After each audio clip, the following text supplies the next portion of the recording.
이번에는 한국 예능 프로그램이 글로벌 순위 1위를 차지했습니다. 1월 24일 넷플릭스 오리지널 피지컬 100이 첫 공개된 후 약 2주 만에 1위에 오른 건데요. 그동안 한국 작품은 드라마 부문에서 두드러지게 좋은 반응을 보였습니다. 그런데 오징어 게임을 비롯해 수많은 작품들이 넷플릭스 글로벌 1위에 올랐지만 한국 예능이 1위를 차지한 건 이번이 처음입니다. 지난 9일 온라인 콘텐츠 서비스 순위 집계 사이트 플릭스페트롤에 따르면 피지컬 100은 전날 기준 넷플릭스 TV 프로그램 부문 이틀 연속 세계 1위를 기록했습니다. 국가별 순위를 보면 한국을 비롯해 캐나다, 프랑스, 독일, 영국, 그리스, 스웨덴, 스위스, 체코, 덴마크, 호주, 뉴질랜드, 싱가폴 등 38개국에서 전체 1위에 올랐습니다. 미국, 브라질, 헝가리, 사우디아라비아 등 15개국에서 2위를, 이탈리아, 스페인 등 11개국에서 3위를 차지하며 곧 1위 국가가 더 늘어날 것으로 보이는데요. 10일 미국 비평 사이트 IMDb에는 피지컬 100평가에 1,200여 명이 참여했습니다. 단 2주 만에 이렇게 많은 평가가 쏟아진 것은 이례적이라는 분석인데요. 평점은 10점 만점에 7.7점을 기록했습니다. 보통 취향에 따라 호불호가 크게 갈리는 몸싸움이라는 장르에도 불구하고 아주 높은 점수가 나온 것이죠. 지금까지 공개된 한국의 예능 중에서는 2021년 솔로지옥이 10위권에 진입한 기록이 있고 사실 한국 예능은 세계에서 크게 주목을 받지는 못했습니다. 피지컬 100은 미국, 캐나다, 프랑스, 독일, 영국 등 북미와 유럽 주요 국가에서 높은 순위를 기록해 더욱 눈길을 끌고 있는데요.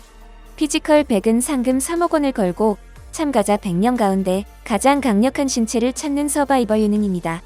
이종격 투기 선수 추성훈, 도마왕제로 불리는 전 국가대표 체조 선수 양학선, 평창 동계올림픽 스켈레톤 금메달리스트 윤성빈 등 유명 운동선수들이 출연합니다. 국내에서는 유명 선수들의 활약을 보는 것만으로도 굉장히 흥미로운 전개를 볼 수 있지만 해외에서는 이런 출연진의 화려한 경력을 모르는데도 성별과 체형이 다른 사람들이 힘대결을 벌이는 과정이 매우 흥미롭다는 반응입니다. 단계마다 탈락자를 걸러내고 가장 강력한 최후의 한 명을 뽑는 직관적인 대결 방식 외에는 정해진 규칙이 없다는 것도 특징인데요. 앞서 공개된 회차에서 남성 출연자가 여성 출연자를 무릎으로 누르는 장면으로 논란이 되기도 했는데요. 어떻게든 이기기만 하면 살아남을 수 있다는 점에서 오징어 게임이 떠오른다는 반응이 많습니다. 이후 대다수의 경기에서는 출연자들이 서로를 격려하고 정정당당하게 싸우는 모습으로 감동을 안겼습니다. 특히 참가자들이 고액의 상금을 놓고 경쟁하지만 게임에 돌입하면 스포츠맨십을 발휘하고 팀 동료를 격려하고 응원하는 모습에 호평이 쏟아지고 있는 것이죠. 첫 게임에서 천장에 달린 구조물에 오래 매달려 있어야 하는 미션에서는 먼저 떨어진 참가자들이 버텨 조금만 덜하며 남아있는 참가자들을 응원했습니다. 경기에서 이긴 참가자들은 상대를 고를 수 있는 우선권을 가졌는데 이들은 자신보다 약해 보이는 상대가 아닌 오히려 더 세 보이는 참가자를 지목하면서 단순한 서바이벌을 넘어 스포츠맨십을 엿볼 수 있었습니다. 또한 이 서바이벌은 한 치 앞을 예측할 수 없는 전개로 시청자들의 궁금증을 증폭시키며 시청률을 이끄는데요. 팀 미션에는 투표를 통해 1위부터 10위까지 팀장이 선발되었고 팀장이 참가자들을 선택해 팀을 정하는 미션이 주어졌습니다. 이 모습은 마치 오징어 게임에서 살아남기 위해 팀원을 정하는 것과 비슷하다는 평이었습니다. 가장 약체로 지목된 팀은 레슬링 국가대표 장은실 팀이었습니다. 이 팀에는 다른 팀과 달리 여성이 3명이나 있었고 양학선, 박형근 등 다른 남성 참가자들도 비교적 왜소한 체구를 가지고 있었습니다. 하지만 장은실 팀은 강력한 투지로 살아남았고 가장 강한 팀으로 꼽혔던 남경진 팀을 누르는 반전의 드라마를 완성하며 시청자들에게 깊은 여운을 선사했습니다. 해외 반응은 점점 더 뜨거워집니다. IMDb 평가를 보면 미국 서바이벌 프로그램은 아주 사소한 것도 지나치게 과장해서 갈등을 강조하는 경향이 있는데 피지컬 100은 완전히 다르다. 오징어 게임 실사판을 보는 줄 알았다. 한국 예능은 한 번도 본 적 없었지만 한 번 보고 나니 멈출 수가 없다. 그야말로 끝까지 보지 않고는 알 수 없는 엄청난 몰입감. TV쇼인 줄 알았는데 스포츠 경기를 보는 기분이다. 치열하게 경쟁해야 하는 상황에서 서로에 대한 존중을 갖추는 게 보기 좋다. 한국인들 왜 이렇게 독해? 방송용으로 적당히 즐기는 줄 알았더니 승부욕과 스포츠맨십이 동시에 돋보인다. 예상의 예상을 뛰어넘는 스토리 흐름과 새로운 인물들에 대해 집중하게 된다라며 극찬을 하고 있죠.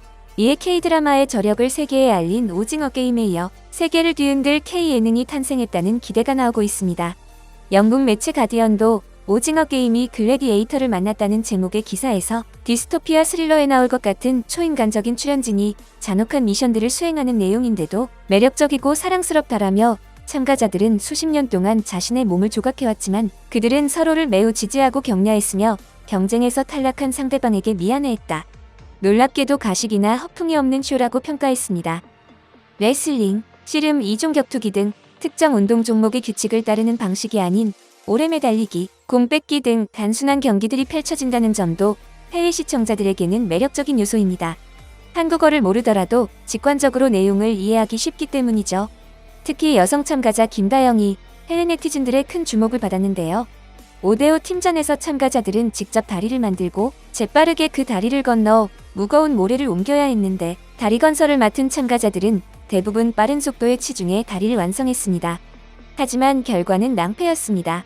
엉성하게 연결한 다리는 밑판 조각이 떨어져 나가며 구멍이 생겼고 뒤늦게 보수 작업을 하느라 시간은 오히려 지연됐습니다. 다리 문제로 끊어진 흐름을 되찾기 위해서 참가자들은 고군분투했고 그 결과는 한치 앞을 예측할 수 없게 했는데요. 이때 김다영의 활약이 빛났습니다. 스턴트우먼 출신인 그녀는 안전을 최우선으로 시간이 걸리더라도 다리를 꼼꼼하게 연결했습니다. 결국 다리 완성은 상대팀보다 많이 늦었지만 김다영의 활약으로 팀은 승리할 수 있었죠. 특히 한 해외 네티즌은 트위터에 나는 김다영을 응원한다는 트윗을 올렸고 이 게시물에는 1시간 만에 1000개가 넘는 좋아요가 달렸습니다. 또한 그녀가 실제로 오징어 게임 74번 참가자로 출연했다는 사실이 알려지면서 그녀의 강도 높은 액션 연기가 다시 한번 주목받고 있습니다. 또한 해외 네티즌들은 포기하고 싶을 만큼 극한의 퀘스트에도 불구하고 땀 흘리며 죽을 힘을 다하는 참가자들의 모습을 보며 뭐든 할 수 있을 것 같다는 자신감이 생겼다는 반응을 보였습니다. 특히 해외 네티즌들은 SNS에서 피지컬 100의 첫 번째 게임인 오래 매달리기가 큰 유행으로 번져가고 있습니다. 행잉 챌린지를 검색하면 각자의 집에 있는 철봉에 매달려 피지컬 100의 참가자들처럼 누가 오래 매달리는지 경쟁을 하는 것이 인기를 얻고 있습니다. 그리고 이번 인기에 힘입어 넷플릭스는 앞으로 더 많은 한국 오리지널 예능을 선보일 예정입니다. 2023년에는 솔로지옥의 세 번째 시즌과 피지컬 100을 포함해 24인의 여성이 미지의 섬에서 전투 서바이벌을 벌이는 4일은 불의 섬. Z세대들의 특별한 성장의 순간을 기록한 청출 리얼리티 예능 19, 20. 좀비 세계로 변해버린 서울에서 미션을 수행하는 좀비버스. 최대 5억 원의 상금을 차지할 최고의 브레인을 가리는 데빌스 플랜 등이 공개될 예정인데요. 또한 해외 여러 나라에서 피지컬 100의 포맷을 수출해달라는 요청이 빗발치고 있다고 합니다. 이제 전 세계 시청자들은 오징어 게임을 만든 한국이 또 하나의 걸작을 탄생시켰다고 말하고 있습니다. 여러분의 소중한 의견을 남겨주세요. 바쁘시더라도 구독과 좋아요 부탁드립니다. 지금까지 단골이시였습니다. 시청해주셔서 감사합니다.